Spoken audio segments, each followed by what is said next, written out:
আমাদেরকে বিনা দরখাস্ত, বিনা চাওয়া, বিনা বলা, তিনি আমাদেরকে সুস্থ রাখছে, ভালো রাখছে। যখন যেটা প্রয়োজন সেটা চাওয়ার আগেই, বলার আগেই যিনি ইনসানের ব্যবস্থা করে দিয়েছেন, সেই অভেদ আমরা মনের গভীর থেকে অন্তরস্থ থেকে আমরা সকলে জোরে বলি আলহামদুলিল্লাহ। আল্লাহ তাআলার খাস দয়া, তিনি যদি কোনো একটা মাখলুকের রহমত না করেন, দয়া না করেন, মেহেরবানি না করেন, তাহলে একটা মাখলুক 1 ইঞ্চি পরিমাণ আগাতেও পারবে না, পিছাতে পারবে না। এই জন্য আমরা সব অবস্থাতে রবের শুকরিয়া আদায় করব ইনশাআল্লাহ। আজকে আপনাদের সম্মুখে যে আয়াতে কারিমা তেলাওয়াত করেছি, কোরআনে কারিমের ছোট্ট একটু আয়াত, وَمِنَ الْأَنْعَامِ حَمُولَةً وَفَرْشًا كُلُوا مِمَّا رَزَقَكُمُ اللَّهُ وَلَا تَتَّبِعُوا خُطُوَاتِ الشَّيْطَانِ إِنَّهُ لَكُمْ عَدُوٌّ مُّبِينٌ। রাসূলুল্লাহ সাল্লাল্লাহু আলাইহি ওয়াসাল্লামের পক্ষ থেকে ছোট্ট একটু হাদিস দেওয়া হয়েছে। তলাবুল কাসবিল কারিমা, তলাবুল কাসবিল হালাল ফারিদাতুন বা'দাল কারিমা। আল্লাহ চাইলে আয়াত সামনে রেখে, হাদিস সামনে রেখে দু চারটা কথা বলবো, আমল নিতে বলবো এবং আমল নিতে আমরা শুনবো। আল্লাহ আমাদের সবাইকে কথাগুলো বুঝায় শুনে আমল করার তৌফিক দান করুন। সকলে বলুন আমিন। আজকে যে আয়াত কারিমা তেলাওয়াত করেছি, এই আয়াত কারিমা আল্লাহ তাআলা তার হাবিবদেরকে উদ্দেশ্য করে নাযিল করে বলেন, হাবিব, হালাল বিধি অনুসন্ধান করো, হালাল বিধি ইবাদত কবুলের শর্ত, হালাল বিধি দ্বারা আপনার নামাজ, রোজা, হজ, যাকাত সব কিছু সুন্দর মনের একটা তৃপ্তি পাওয়া যায়। হালাল এমন এক জিনিসের নাম, যে জিনিস আপনি এটা স্বাদ যদি পান, হালাল জিনিসের স্বাদ যদি আল্লাহ তাআলা আপনার অন্তরের মধ্যে দেন, এটার মধ্যে মজা, এটার মধ্যে আনন্দ, এটার মধ্যে পরিপূর্ণতা আর বেশি পাবেন না। রাসূলুল্লাহ সাল্লাল্লাহু আলাইহি ওয়াসাল্লাম আল্লাহ তাআলা এই আয়াত নাযিল করে তাদেরকে বলে যে আপনারা হালাল বিধি অনুসন্ধান করুন, হালাল বিধি আপনারা সন্ধান করুন এবং এর থেকে ভক্ষণ করুন।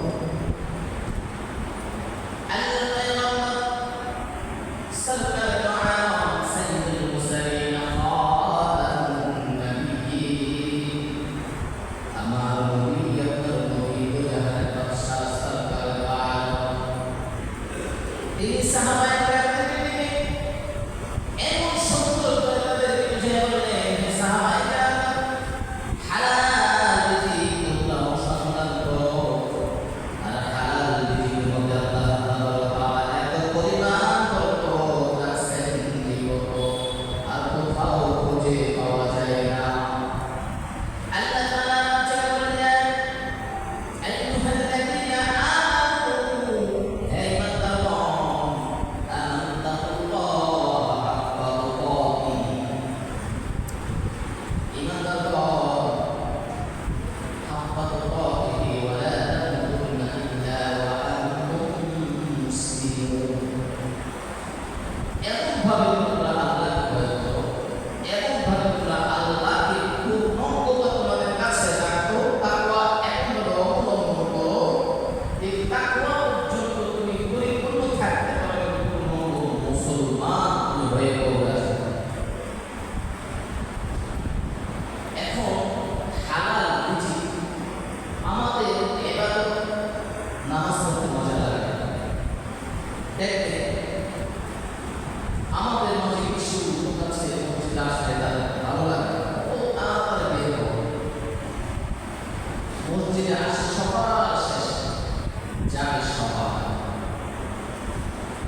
পায়ে ঝিরঝির মেরে রেখে দিয়েছে, তার সব লাগবে, আচ্ছা আচ্ছা লাগবে, ভালো লাগবে। এটা মূল নাও রাসূলুল্লাহ সাল্লাল্লাহু আলাইহি ওয়াসাল্লাম হাদিসের বর্ণনাতে বোঝা যায় যে মূল একটা কারণ হলো যে রিজিক ভক্ষণ করেছ, আমল করেছ, সেটা তো হালাল ছিল না।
আমাদের বুদ্ধি মেধা জ্ঞান সব কিছু আল্লাহ তাআলা আমাদের পূর্ণ দিয়েছে, কেউ বুদ্ধিটা কাজে লাগায়, কেউ লাগায়। এই জন্য আমাদের এই ভুলের পাশ্চাত্য আমাদের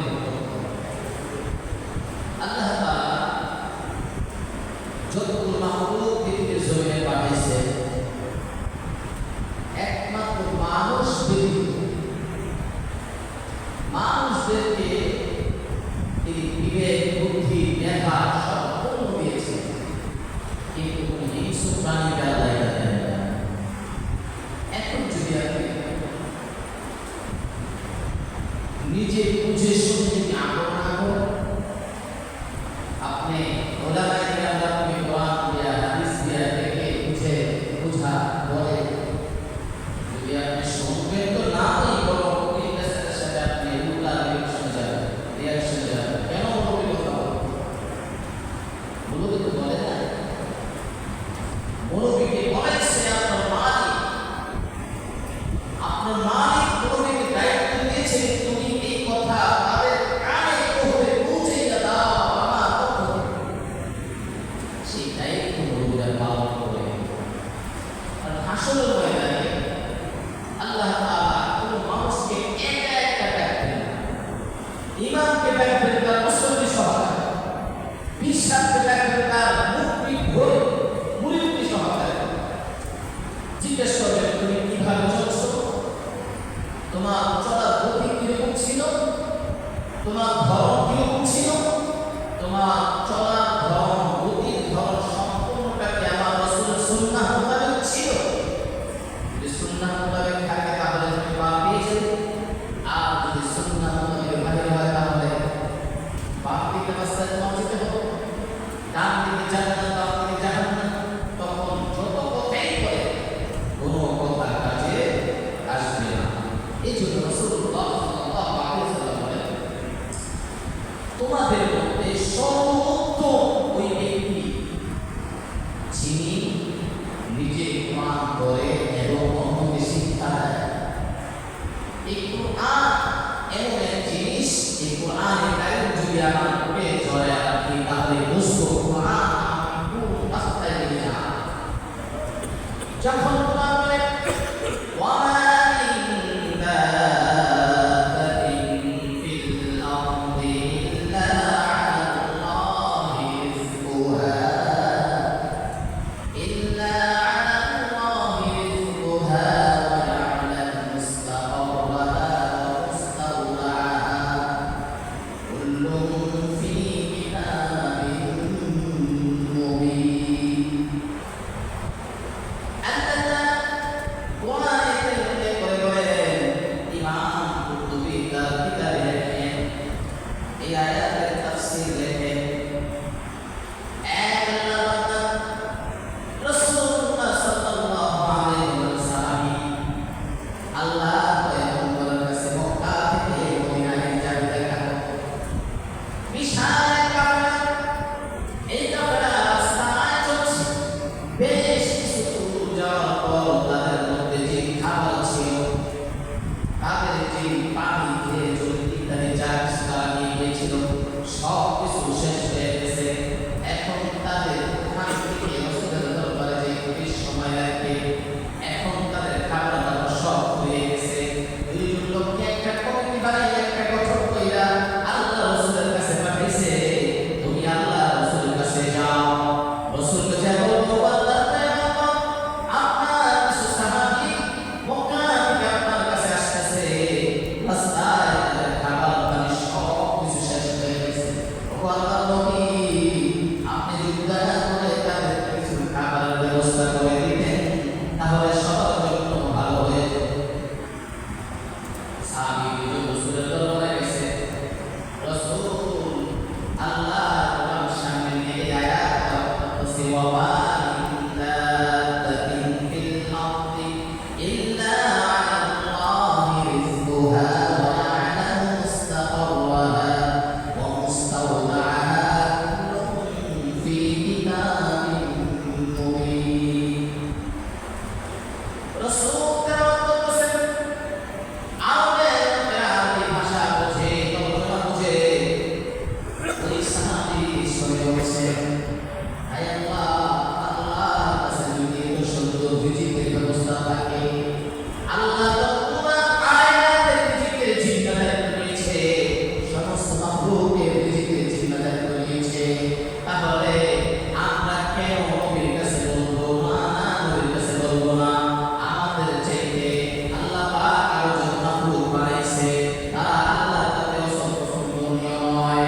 আমরা আশআর গোত্রের জাতির মালিক, আমরা আশআর গোত্রের লোক, আমাদেরকে আল্লাহ পাক আশাবাদী, আমরা আশাবাদী আল্লাহর কাছে। আল্লাহ আমাদেরকে সমস্ত মাখলুক থেকে আমাদেরকে বেশি ভালোবাসেন। অতএব যদি সমস্ত মাখলুককে রিজিকের দায়িত্ব তিনি নিয়ে থাকেন, তাহলে আমাদের রিজিকের জন্য আমরা কেন আরেকজনকে বলবো? যিনি সমস্ত মাখলুককে রিজিক দিতে পারেন, তিনি আমাদের রিজিকের ফয়সালা করতে পারবে। সাহাবী আয়াত শুনে তর্জমা বুঝে তিনি চলে গেলেন, রাসূলের কাছে কিছু বললেন। যাওয়ার পর আরো যে শক্তিশালীরা আছে তাদেরকে বললেন যে তোমরা অপেক্ষা করো, তোমাদের রিজিক আসতেছে, খাবার আসতেছে। কিছুক্ষণের মধ্যে খাঞ্জা ভর্তি রুটি গোশত পাকা দুইজন মানুষ তাদের কাছে নিয়ে আসে। এই খাবার কোথেকে আসে? সবাই মনে করছে যে দুইজন প্রতিনিধি আমরা রাসূলের কাছে পাঠাইছি, তারা আমাদের জন্য নিয়ে রাসূল আমাদের জন্য পাঠাইছে। এবার ওই খাবার সমস্ত সব সাহাবীরা মিলে পুরো হয়ে গেছে। খাবার প্রচুর খাবার উপস্থিত হয়ে গেছে। সবাই পরামর্শ করলেন এই খাবারটা কি করা যায়। পরামর্শ সাপেক্ষে সবাই বললেন এই খাবারগুলো, সমস্ত খাবারগুলো রাসূলের ঘরে পৌঁছায়, রাসূলের কাছে পৌঁছায়। তো রাসূল তার মর্জি মতো তিনি ব্যবহার করার কাউকে দিয়েছিলেন তা নয়, বাস দিলেন। এবার রাসূলের কাছে যখন খাবারগুলো নিয়ে গেলেন, সাহাবীরা ইয়া রাসূলুল্লাহ, এই যে খাবারগুলো আপনার দরবার থেকে খাবার আমাদের জন্য পাঠিয়েছেন, এই খাবার প্রচুর বেশি, আমাদের সব আদর করে ভুলে গেছে, এখন আল্লাহ রাসূল বললেন যে আমি তো কারো খাবার পাঠাই,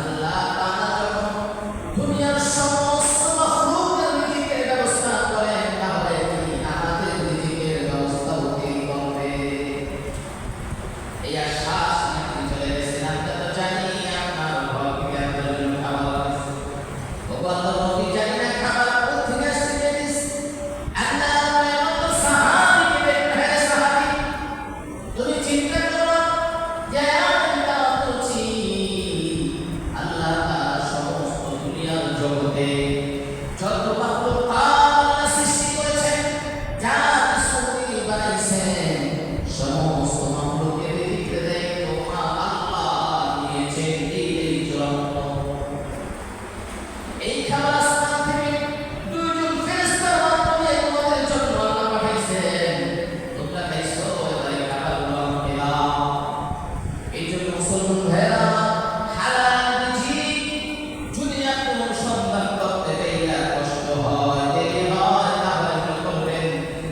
অবশ্যই রিজিক হালাল যদি হয়, আপনার কষ্ট হলেও দেরি হলেও দেরি হয়। কারণ এই হালাল রিজিক দ্বারা আপনার মাথা থেকে পা পর্যন্ত পুরা প্রতিটা পবিত্র থাকবে। আপনি যেখানে যাবেন সেখানে সব কথা ভুল করে বলতে পারবে।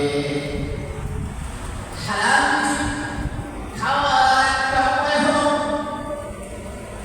আল্লাহ পয়গম্বর সাল্লাল্লাহু আলাইহি ওয়াসাল্লাম বলেন, হালাল রিজিক যার ঘরে আছে তার ঘরে কোনো মহামারী আসতে পারে না, তার ঘরে কোনো রোগ শোক বাড়তে পারে না।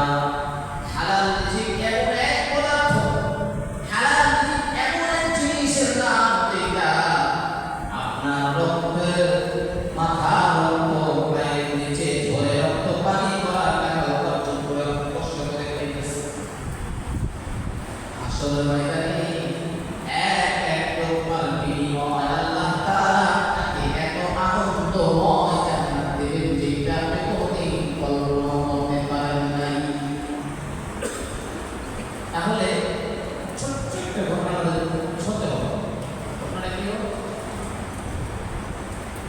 আহমদ বিন হাম্বল, আমরা সকলে শুনছি না ভাই? কথা জবাব দিতে হবে। ইমাম আহমদ বিন হাম্বল শুনছেন? ইমাম শাফি, দুইজন ইমাম। এবার ইমাম আহমদ বিন হাম্বল ইমাম শাফির কাছে চিঠি দেয়, হযরত বহুদিন যাবত আপনার কাছে আসতে পারি না, দেখা সাক্ষাৎ নাই। আপনি যদি আমাকে একটু বলেন, তাহলে আপনার সাথে দেখা করতে আসবো। চিঠি লেখলেন। চিঠি পাওয়ার সাথে সাথে আহমদ বিন হাম্বল চিঠি পাইয়া বললেন, ঠিক আছে, চলে আসো। অমুক তারিখ ডেট দেওয়া হয়, অমুক তারিখে রাস্তা আছে, ঠিক আছে। ইমাম আহমদ বিন হাম্বল তার কয়েকজন সাহায্য নিয়ে চলে গেলেন ইমাম শাফিঈর কাছে। তো যাওয়ার পর তাকে ইস্তেকবাল করার জন্য রাস্তায় বের হলেন। জামান বড়জন ইমাম, বড়জন আলেম আসতেছে আমার বাড়িতে, এটা আমার ভাগ্য। তাকে ইস্তেকবাল করার জন্য বাসা থেকে বের হলে তাকে রাস্তায় থেকে বাসায় নিয়ে এবার তাকে খাস কামরায় বসানো, মনোযোগের সঙ্গে ভাইরা, শিক্ষণীয় বিষয়, খাস কামরায় বসানো। কামরা বোঝেন তো? ধরুন একটা ঘর দিলে তাকে বসানো,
বাবা বলছে, বাবা আচ্ছা তো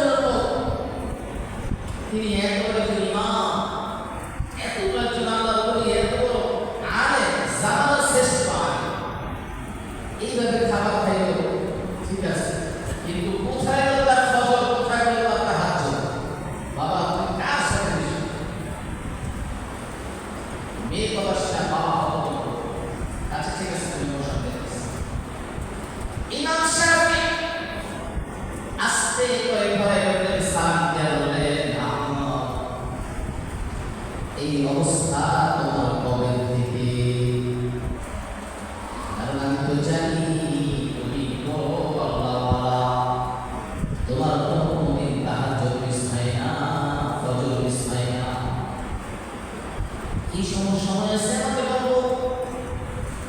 ইমাম আহমদ বিন হাম্বল বলেন, ও হুজুর, আমার কোনো সমস্যা হয় না, আমি জানি আপনার দুইটা প্রশ্ন আমার কাছে আছে। এক নম্বর প্রশ্ন, আপনি আমাকে যে খাবারগুলো দিয়েছেন, এই খাবারের মধ্যে আমি এত পরিমাণ রহমত নামতে দেখেছি, এত পরিমাণ বরকত আমি দেখেছি, বৃষ্টির ন্যায় যেরকম আসমান থেকে আসমান পানি, যেমন বৃষ্টি ছড়াইয়া দেয় দুনিয়ার জমিনে, ঠিক আমি তেমন দুনিয়ার জমিনের মতো এই খাবারের মধ্যে এত পরিমাণ বরকত আমি দেখতে পাইছি। অতএব এই খাবার এত বরকতপূর্ণ খাবার আমি কিভাবে মিস করি, আমার কোনো সম্ভব না। আমি যদিও পারি নাই, কিন্তু অনেক কষ্ট করে এই খাবারগুলো আমি নষ্ট করতে দেব না। যতক্ষণ পর্যন্ত আমি পারি এই খাবারগুলো আমি সংরক্ষণ করবো, আহার করবো, প্রয়োজনে পরের দিকে এক সপ্তাহ পর্যন্ত আহার থাকবো, তাতে কোনো সমস্যা হবে না। এই খাবারগুলো এত সুন্দর বরকতপূর্ণ জিনিস আমার কাছে দেখা দিয়েছে, আমি এটাকে বলতে পারি না। দুই নাম্বার কথা হলো, গত রজনীতে একটা থেকে আমি 100 মাসআলা উদ্ঘাটন করেছি, যেই মাসআলাগুলো ইতিপূর্বে আমার সংরক্ষণ করা সম্ভব ছিল না, আমার মাথায় আসছিল না। এই খাবারগুলো থেকে গত রজনীতে সারা একটা আয়াত থেকে 100 মাসআলা বের করেছি পূর্ণ স্বাভাবিকভাবে।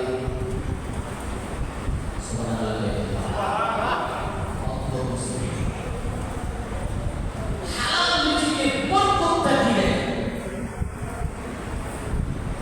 এই জন্য আল্লাহ তাআলা হালাল রিজিক কি পরিমাণ যে বরকত, এটা কল্পনা করা যায় না। এই হালাল রিজিক খাওয়ার পর আপনার একটা আত্মতৃপ্তি, আনন্দ আসবে। আপনি কাপুরুষ হয়ে থাকবেন না। যখন আপনার মধ্যে হালাল জিনিস থাকবে, তখন আপনি বহুত কিছু খেতে পারবেন, সঠিক কথা সবার সামনে বলবেন, এটাই ঠিক। কারণ আপনার ভিতরে হারাম জিনিস নাই, আপনার পরিণাম তাজা, কথা কাউকে কে বলতে হয় না, কথা যেটা সত্য সেটাই বলে, কাউকে ভয় পান না, ডরান না, কিচ্ছু না, যে বলে সেটা আপনি সঠিক কথা বলছে। এই কথা সবাই বলতে পারে না। এক হালাল রিজিক যা অন্তরে আছে, হালাল খাদ্য যা পেটে আছে, এই বিদিশা। এবার আসুন আরেকটা ছোট্ট যৌবন, সারা পৃথিবীতে সবচেয়ে বড় কলিমাদার সাথে যৌবন ভারত। ওখানে একজন গরিব মানুষ থাকে, তিনি মাঠের বাজার থেকে ঘাস ক্রয় করে, ঘাস ছেড়ে ঘাস গরুরে খাওয়ায়, ঘাস ক্রয় করে তিনি 6 পয়সা বিক্রি করেন বাজারে। বাজারে গরিব মানুষ, কিন্তু তার কথা হলো যে অল্প খাবার খারাপ। তিনি ঘাস ক্রয় করে সকালবেলা ফজর করে নামে, যতটুকু তার প্রয়োজন পরিমাণ ঘাস তিনি ক্রয় করার পরে তিনি বাজারে নিয়ে যায় বিক্রি করেন। তার নাম ছিল সাহস। তিনি যখন বাজারে নিতে দেন, তার এই ঘাস বিক্রি হতে সময় লাগে, মানুষ সিরিয়াল করে দাঁড়ায়। পুরা বোম্বাই শহরের মধ্যে 6 লাখ হয়ে গেল যে এই রাখাল ঘাসগুলো, এই ব্যক্তির ঘাসগুলো যে নিয়ে গরুকে খাওয়ায় বা দুধের খাওয়ায়, যাই খাওয়ায়, কিন্তু প্রাণীগুলা খুব তাড়াতাড়ি তাজা হয়ে যায়, উন্নত হয়ে যায়, দুধ বেশি দেয়। মহিষে খাওয়ালে যে জিনিস কোনোদিন 5 দিন দুধ দেয় না, সেই জিনিস দুধের বেশি দিচ্ছে। এখন তার ঘাস খাওয়ার জন্য এত পরিমাণ ভিড়, কিন্তু যতই তার চাহিদা থাকবে, চাহিদা বাড়ানো ওই তার যতটুকু প্রয়োজন ততটুকু দিয়ে নেয়। এবং যিনি আগে ছিলেন তিনি আগে পান। এবার যখন বেচারা এই ঘাস বিক্রি করে বাসায় এসে তার যে টাকা ইনকাম হতো 6 পয়সা 3টা ভাগ করে। একবার তা আশেপাশে যারা গরিব দুঃখী, এতিম মিসকিন, অসহায় মানুষ আছে এদের মাঝে বন্টন করে। আর 2 পয়সা নিয়ে সংসারের উপর খরচ করে, আর 2 পয়সা তিনি জমা। বছর শেষে তিনি ওই যে বড় মাদ্রাসা যেটা কথা বলছি ওখানে যাইয়া আলেমরা আমাদেরকে দাওয়াত করে একবেলা খাওয়া, বছরে একবার। এখন ওই দেওবন্দ মাদ্রাসার মুদারিসি মাওলানা মুফতি তৈয়ব রহমান সাহেব রাদিয়াল্লাহু আনহু তিনি বলেন, শাহজির বাড়ির দাওয়াতের অপেক্ষায় আমরা বছরের শুরুতে বসে থাকি। মানুষ বলে হযরত বেচারা গরিব মানুষ ঘাস কেটে ঘাস বিক্রি করে খায়, আপনি একবারে দাওয়াত করে অপেক্ষা করেন না? বুঝলাম না কারণটা। আমার সামনে দেখি কিভাবে দাওয়াত দিতে আসে, তখন তোমাকে নিয়ে যাবেন। তো বেচারা গরিব মানুষ তার সাধ্য মতো যতটুকু পারে সে ততটুকু দিয়ে আলেমরা আমাদের দাওয়াত করে খাওয়া।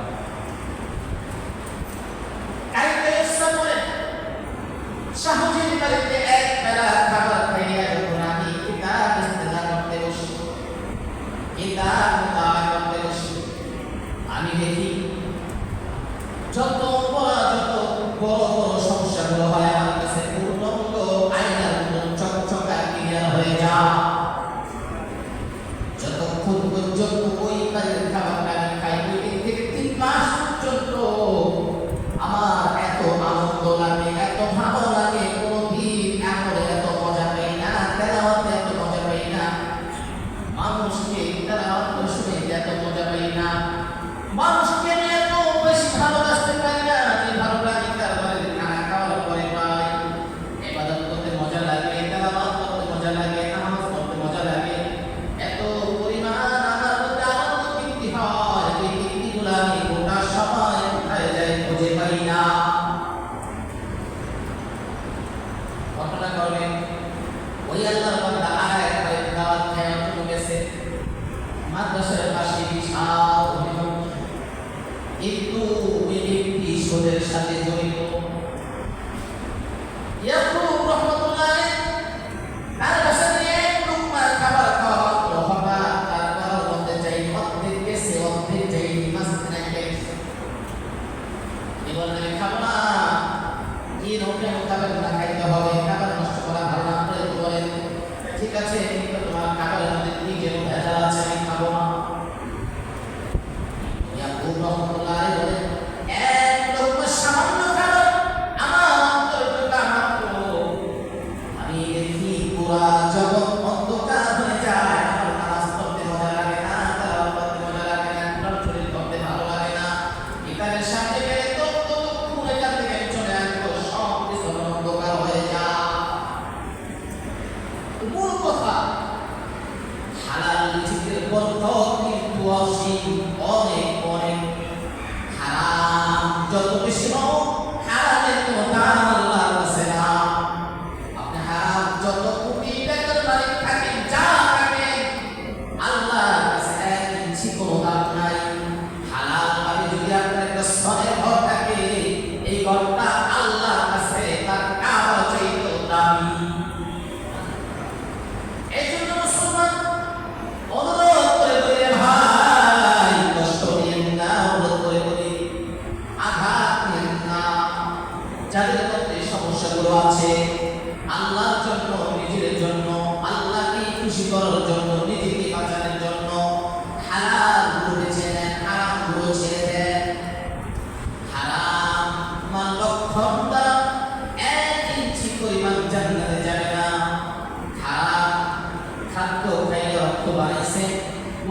জানাইছে এই রক্ত গুস্ত শরীরটা জাহান্নাম ছাড়া কোথাও জায়গা পাবে না।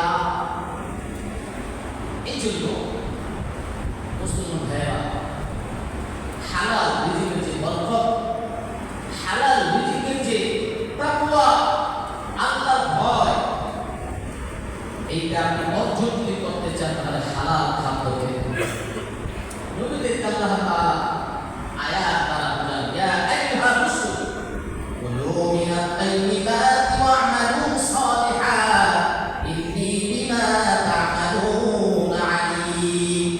হে নবী, হালাল খাদ্য গ্রহণ করুন, হারাম থেকে পূর্ণভাবে বিরত থাকুন।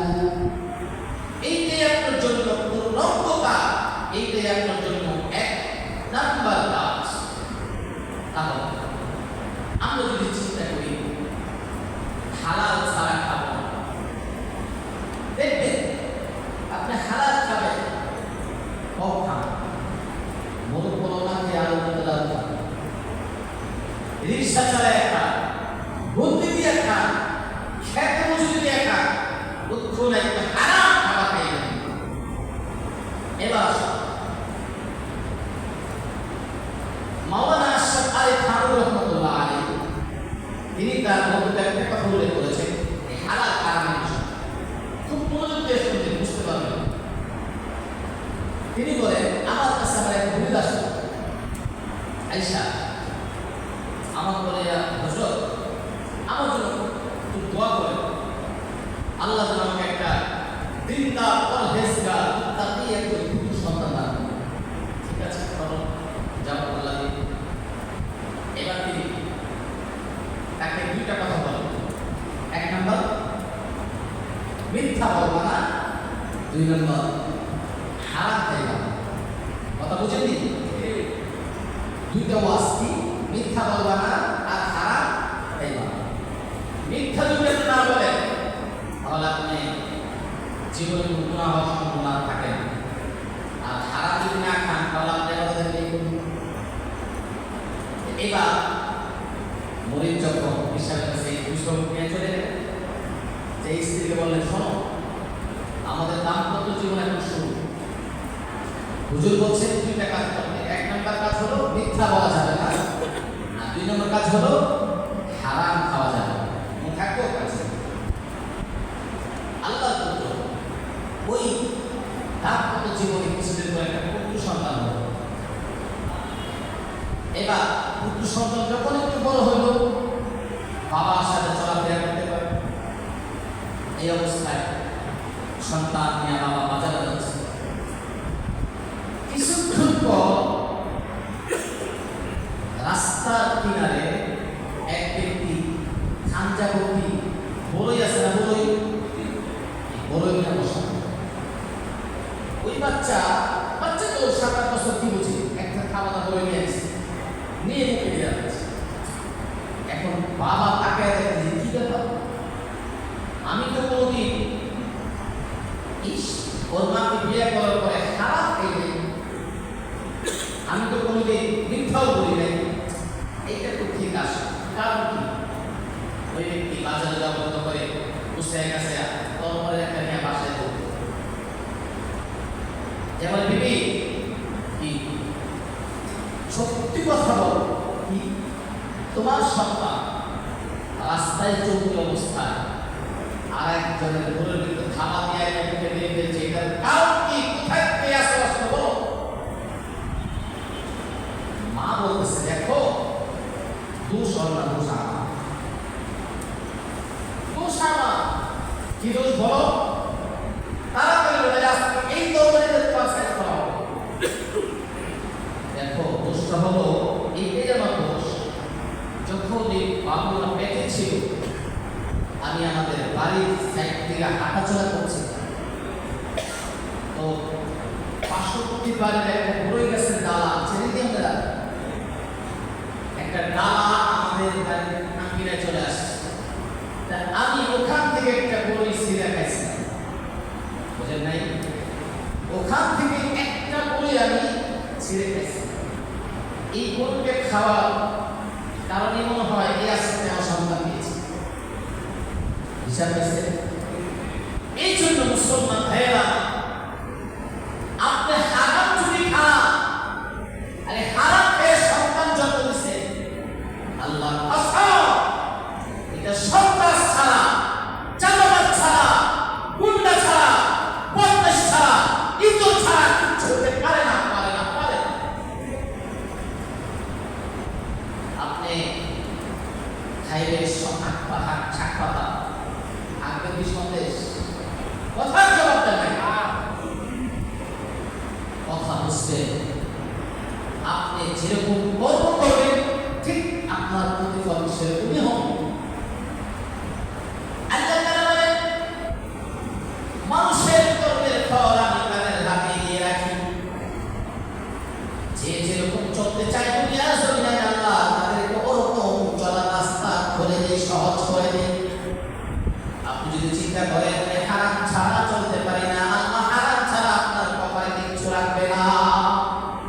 আপনি যদি চিন্তা করেন হারাম খাবো না, আমি এক লোকমা খাবো, আল্লাহ আপনার হারাম হালাল লাগে প্রত্যেক আসমান থেকে খাবার আসবে, আপনি কল্পনা করতে পারবেন না।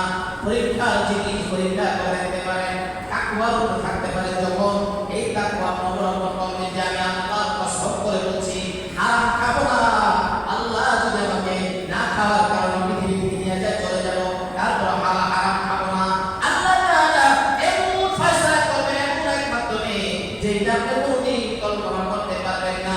হালাল খাদ্য, সুস্বাদু খাদ্য আপনার জন্য আল্লাহ উপস্থিত করে রেখে দিবেন, এইটাই আল্লাহর ওয়াদা। এই জন্য ভাইরা, যে মূল কথা হলো আমরা হালাল ছাড়া কিচ্ছু বড় শুরু না পারবো ইনশাআল্লাহ। হিম্মত করে আমরা তো এমন হয়ে গেছি, এটা না হলে এটা হয়। এই দেখে একটা কথা বলি, আল্লাহ মাফ কেউ কষ্ট দেবে না ভাইরা, যারা সুদের সাথে জড়িত, আজকে একটাই বলবো, এরা যদি আমল করতে করতে করতে করতে করতে করতে করতে করতে করতে পাহাড় পরিমাণ আমল করে, আল্লাহ বলেন আমার কাছে এক বিন্দু পরিমাণ কোনো দাম নাই। আপনি সুদের সবচাইতে মারাত্মক ভয়ানক অবস্থা হবে কি জানেন? সুদের ঋণের পর অবস্থা যদি আপনি মারা যান, আপনার পেটটা হয়ে যাবে মাইক্সেরিং মাইক। এই দেশের ধান নাকি বড় গোলা, ধানের গোলা বলা হয়, কত বড় মাইক হয়ে যাবে। রাসূল বলেন সত্য, এমন এক দরিয়ার মধ্যে সাঁতার কাটবে, রক্ত পুলিশ ভরা সাগর, ওটার মধ্যে সাঁতার কাটবে, নদীর কিনারে যাইতে চাইবো, কিন্তু নদীর কিনারে যাওয়ার আগে একজন ফেরেশতা একটা পাথর তার কপালে গায়ে মারলো।